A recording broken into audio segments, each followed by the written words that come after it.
The galaxy believed Earth was weak. Humanity was young, too young.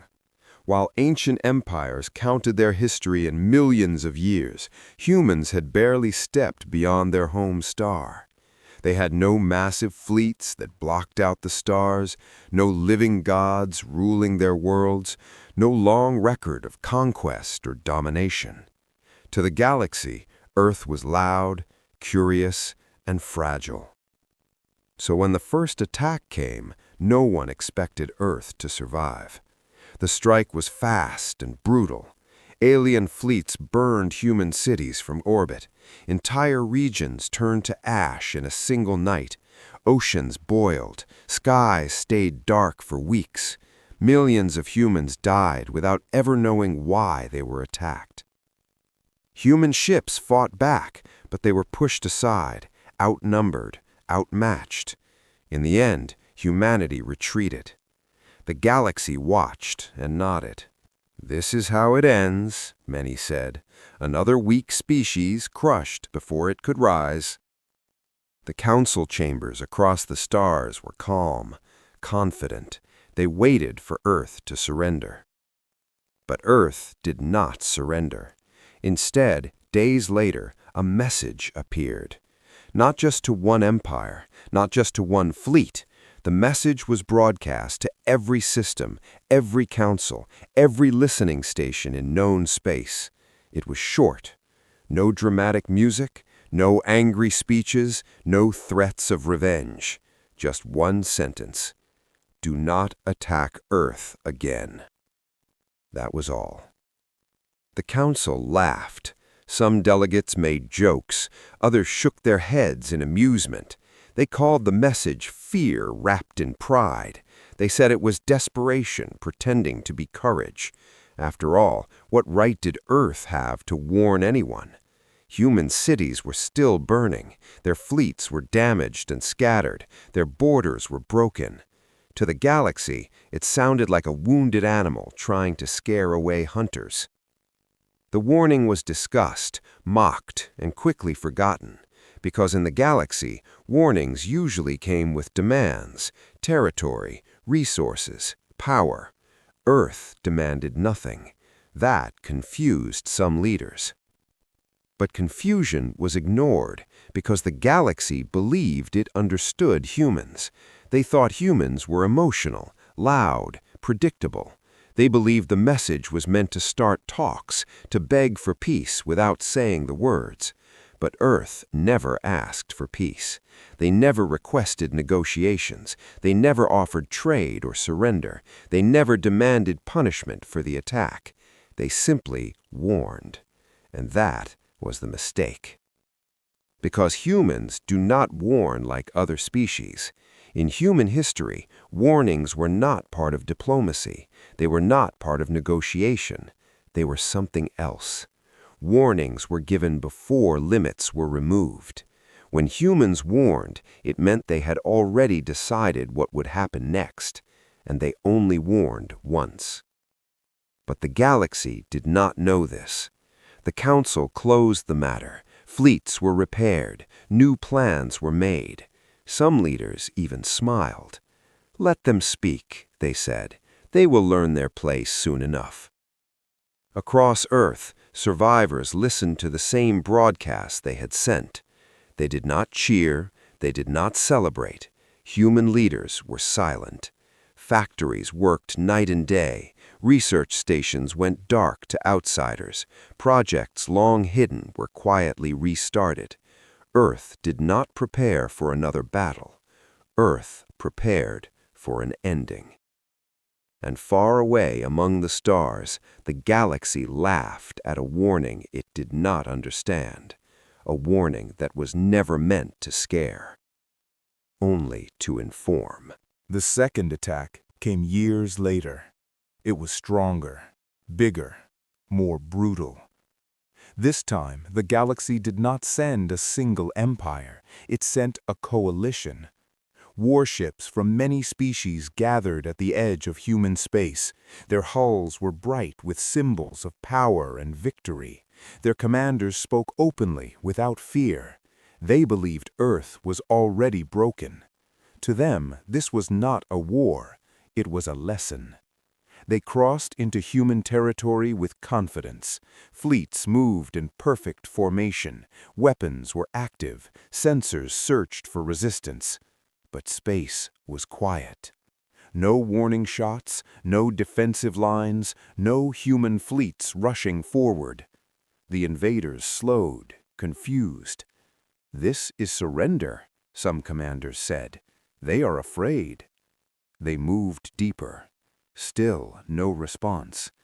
Human stations were empty. Border worlds were silent. Defense platforms powered down. The coalition leaders smiled. They broadcast messages back to the galaxy, showing how easily human space was falling. Earth once again appeared weak. Then something strange began to happen.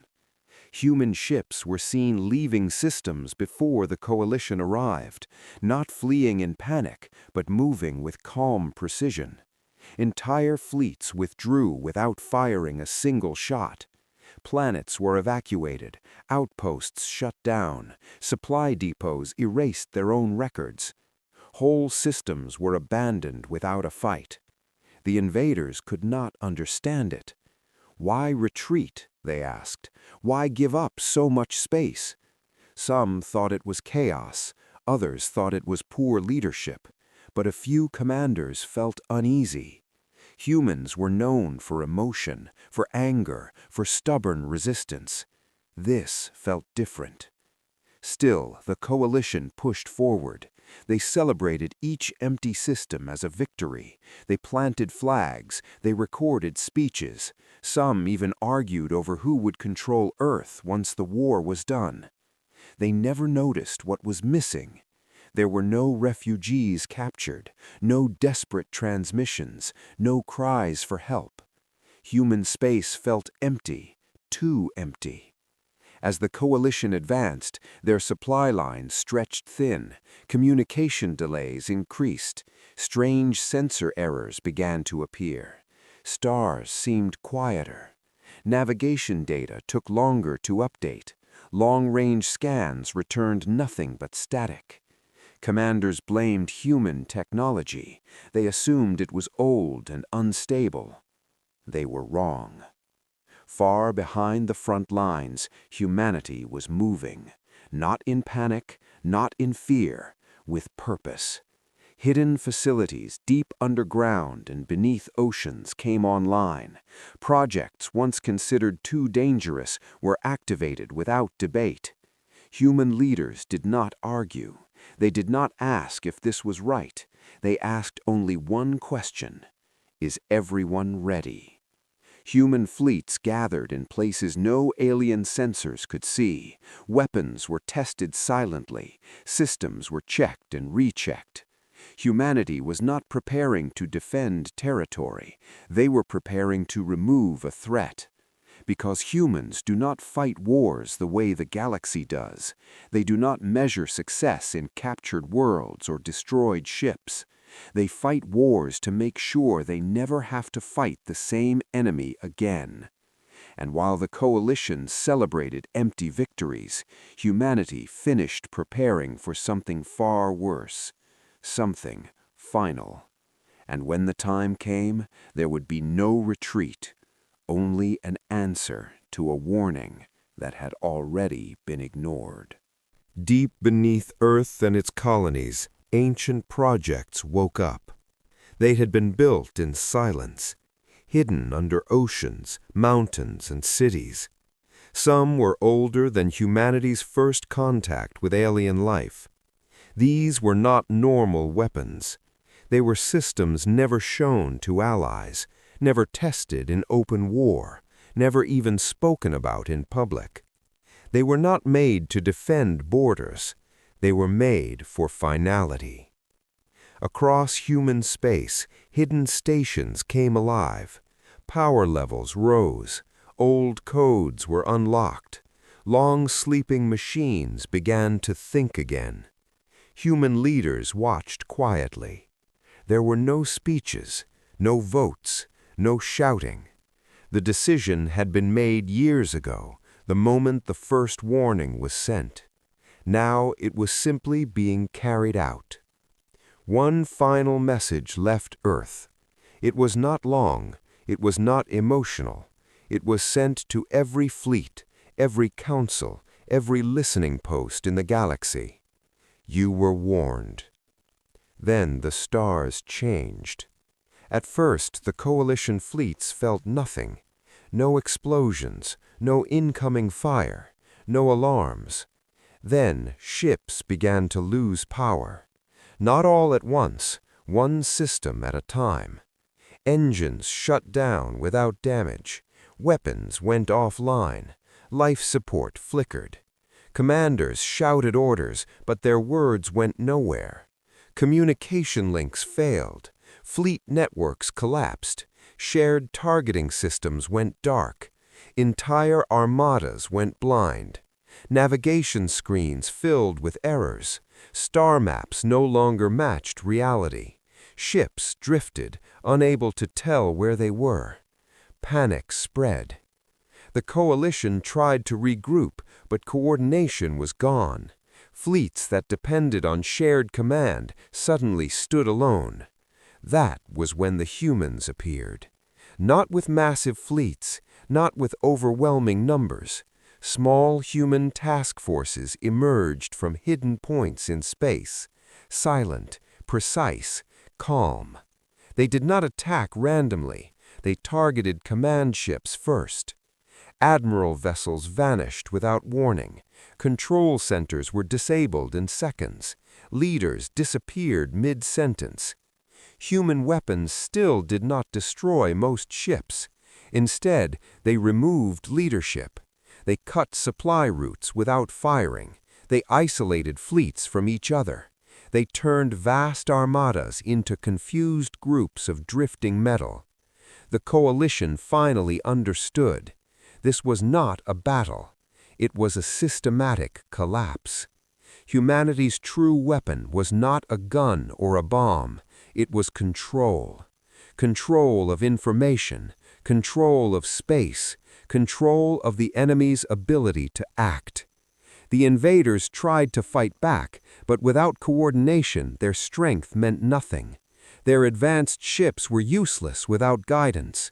Some fleets attempted to retreat. They couldn't. Human systems had already sealed the paths behind them. Others tried to surrender. No response came. Not because humans ignored them, because surrender was not the point. The point was to ensure the threat could never rise again. Across the galaxy, watching species felt something new. Fear. Not fear of destruction, fear of understanding. Earth had not rushed to war. Earth had not responded with anger. Earth had waited, patiently. They had allowed the enemy to move forward, to expose itself, to depend on systems humans had already learned how to break. The coalition realized the truth too late. Earth had never been weak. Earth had been watching. And when humans finally moved, they did not fight to win.